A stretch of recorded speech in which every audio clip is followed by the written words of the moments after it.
Students, already we have discussed about the meaning and concepts of management, characteristics of management. Today we will discuss about the significance or importance of management. What is the importance of management?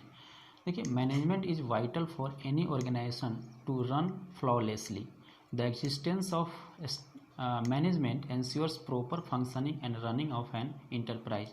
Management can plan the activities to achieve the objectives and utilize the available resources at minimum cost. देखिए, इसको ध्यान से पढ़िए. Management is vital for any organisation. कोई भी organisation है उसके लिए मैनेजमेंट बहुत ही वाइटल है, बहुत इंपॉर्टेंट रखता है. देखिए, अगर मैनेजमेंट नहीं है तो कोई ऑर्गेनाइजेशन का कोई मतलब नहीं है. और इसलिए इम्पोर्टेंट है कि ये जो ऑर्गेनाइजेशन है उसको रन करता है फ्लॉलेसली यानी सीमलेसली, मतलब बिना किसी बाधा के उसको रन करना. ऑर्गेनाइजेशन को बिना किसी बाधा को चलाना, यही मैनेजमेंट का काम है ना. For existence of management, the existence of management ensures proper function in running. देखिए, जब मैनेजमेंट होगा तो जो ऑर्गेनाइजेशन होगा प्रॉपर तरीके से फंक्शन करेगा, प्रॉपर तरीके से चलेगा. उसके बाद में देखिए, management can plan the activities to achieve the objectives, है ना. और देखिए, ये ऑब्जेक्टिव जो प्री डिटरमाइंड गोल्स होते हैं, ऑब्जेक्टिव्स होते हैं, उसको अचीव करने के लिए ऑर्गेनाइजेशन मैनेजमेंट उस पर काम करता है. और जो अवेलेबल रिसोर्सेज होते हैं उसको बेस्ट यूटिलाइजेशन करना है ना. उसको मिनिमम कॉस्ट में मैक्सिमम आउटपुट देना है. यही मैनेजमेंट का इम्पोर्टेंस है. Next, every business needs a direction. Every business needs a direction. Even business नहीं, कोई भी ऑर्गेनाइजेशन बड़ी है, एनजीओ है, या कुछ भी आप काम करते हैं, उसमें एक डायरेक्शन की ज़रूरत होता है. This direction is given by management. तो ये डायरेक्शन कौन देगा? मैनेजमेंट देगा. The resources of production are covered into production. The resources of production are covered into production. The resources will remain as resources in the absence of management. देखिए, जब management नहीं होगा तो रिसोर्सेज आपके resources ही रह जाएंगे. Resources को production में, जो आपके पास मान लीजिए रॉ मटेरियल है, उसको प्रोडक्ट में कन्वर्ट कौन करेगा? मैनेजमेंट करेगा, है ना. मैनेजमेंट उस पर काम करेगा, तभी तो जो आपके रिसोर्सेज हैं वो एक प्रोडक्ट बन पाएगा, है ना. उसके बाद में the conversion process is perform through the coordination of management. और जो कन्वर्सन प्रोसेस है, कन्वर्सन प्रोसेस मतलब कि जो रॉ मटेरियल है उससे जब आपके एक जो फाइनली मार्केट में प्रोडक्ट जाते हैं, तो ये मैनेजमेंट के कोऑर्डिनेशन, मतलब कि इसमें बहुत सारे डिपार्टमेंट होते हैं, उनके बीच में कोऑर्डिनेशन होता है ना. फाइनेंस डिपार्टमेंट होता है, प्रोडक्शन डिपार्टमेंट होता है, एडवर्टाइजमेंट डिपार्टमेंट होता है. सारे में क्या है, कोऑर्डिनेशन करने का काम कौन करता है? मैनेजमेंट करता है. द ठीक है ना. अब इसको हम वन बाय वन इसको हम आगे एक्सप्लेन करते हैं कि मैनेजमेंट के क्या इंपॉर्टेंट है. देखिए, मैनेजमेंट जो है management meet the challenge of change.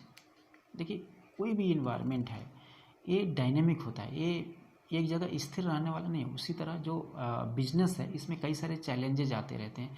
According to the time it changed. Okay, तो इस चेंज को, है ना, इस चेंज से कोप अप करने के लिए मैनेजमेंट इस चेंज से कोप अप करता है ना. मैनेजमेंट इस पर अपनी निगाहें रखता है कि कैसे कोप अप करना है, क्या क्या चेंजेज आ रहे हैं इन्वायरमेंट में, फिर अकॉर्डिंगली वो अपना प्लान एंड पॉलिसी बनाता है.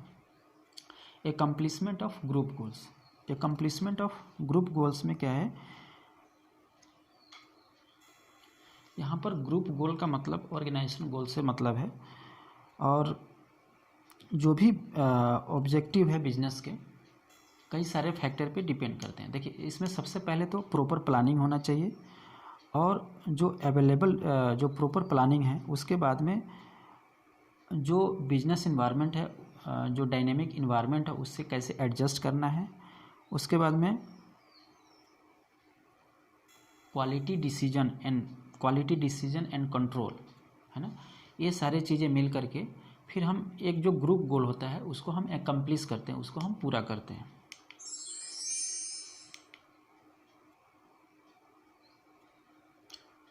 उसके बाद में है effective utilisation of business.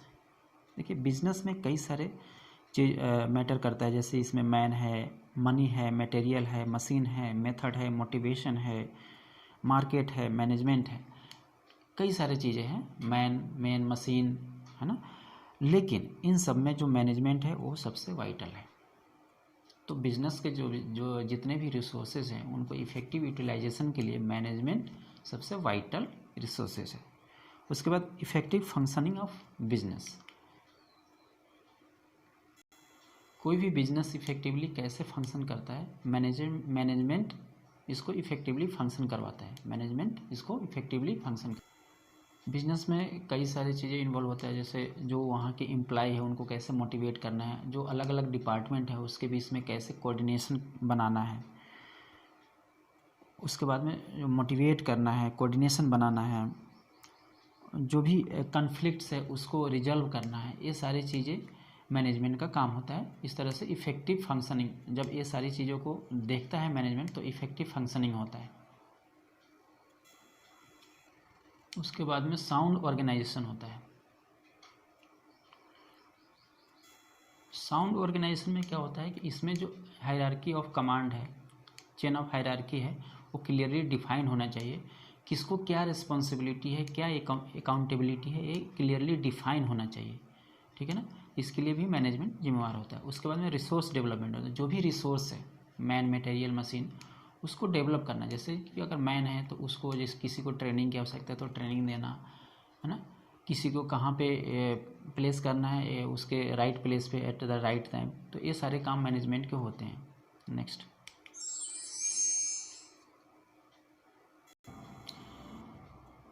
Management is vital. Management vital because it directs and control the functioning of an organisation, है ना। जो मैनेजमेंट है ये functioning of organisation, it directs the functioning of organisation, how to function an organisation, it directs. Okay, next, integrates various interest. एक organisation में सबके अपने अपने इंटरेस्ट होते हैं। ऑर्गेनाइजेशन के अपने इंटरेस्ट होते हैं और एम्प्लॉय के अपने इंटरेस्ट होते हैं, कोई ग्रुप्स है उसके अपने इंटरेस्ट होते हैं, सबको इंटीग्रेट करता है। मैनेजमेंट का काम है सबको इंटीग्रेट करना, है ना। This is why the management is important. उसके बाद में स्टेबिलिटी, स्टेबल बनाता है, ऑर्गेनाइजेशन को स्टेबल बनाता है मैनेजमेंट। उसके बाद में इनोवेशन, इनोवेशन मतलब कि नए नए आइडियाज़ लाता है। मैनेजमेंट का काम है नए नए आइडियाज़ लाना और फिर उसको इम्प्लीमेंट करना, ठीक है ना। इससे फिर ऑर्गेनाइजेशन को काफ़ी फ़ायदा पहुंचता है। नेक्स्ट है कोऑर्डिनेशन एंड टीम स्पिरिट। जो मैनेजमेंट है एक कई सारे, जो बहुत सारे डिपार्टमेंट है उनके बीच में कोऑर्डिनेशन लाता है और टीम स्पिरिट, है ना, टीम स्पिरिट की भावना लाता है। स्पिरिट द कोर्स जिसको बोलते हैं, टीम स्पिरिट। जब टीम स्पिरिट होगा तो फिर सिनर्जी होता है। सिनर्जी मतलब कि मिनिमम इफोर्ट में मैक्सिमम आउटपुट होता है ना। उसके बाद में टैकलिंग, बहुत सारे चैलेंजेज आते रहते हैं, उसको टैकल करने का काम भी मैनेजमेंट करता है। उसके बाद टूल फॉर पर्सनालिटी डेवलपमेंट।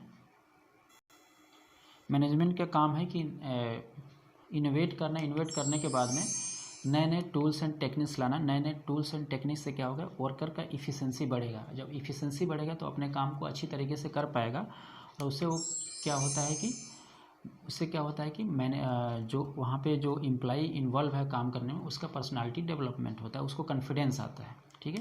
तो thanks for watching this channel, please like and subscribe. Now we will come with another topics at next time.